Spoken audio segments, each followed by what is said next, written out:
50,000 বছর নামাজ পড়লে জান্নাতে যাইবো এরকম দলিল কেউ দেয়া পারবো? বাবা শাহালি যদি আমাকে জাহান্নামে নেয়, আমরা জাহান্নামেই যাবো। আপনারা আল্লাহর গোলামি করে জান্নাতে যান, আমরা যাবো না, আমরা শাহালির লগে থাকুম।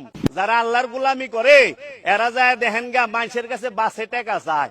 নামাজি জান্নাতে যাইবো না, পবিত্র নব জান্নাতে যাইবো। আমরা উসিলা ছাড়া কোনো কিছু বিশ্বাস করি না। আমরা চামু বাবা শাহালির কাছে, শাহালি আমাকে উসিলা, বাবা শাহালি আমাকে উসিলা। বাবা শাহালি যদি আমাকে জাহান্নামে নেয়, আমরা জাহান্নামেই যাবো।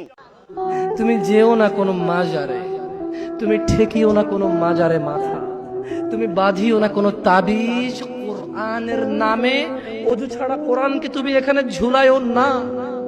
তুমি মহিলাদের মাসিক অবস্থায় কোরআনকে ঝুলাইও না। কোরআনুল কারীম এই তুচ্ছ কাজের জন্য আসেনি, শিফাউল লিল মুমিন। তুমি একটু বুদ্ধিমান হও, নাপা তুমি খাও, গলায় নাও না। কোরআন তুমি পড়ো না, গলায় নাও। তুমি একটু বুদ্ধিমান হও, তুমি একটু বুদ্ধিমান হও মুমিন। তোমার এখানে যদি সূরা ইয়াসিন থাকে, তোমার এখানে যদি সূরা ইয়াসিন থাকে, তুমি বোঝো তুমি টয়লেটে যাচ্ছ সূরা ইয়াসিন নিয়ে। আল্লাহকে ভয় করো।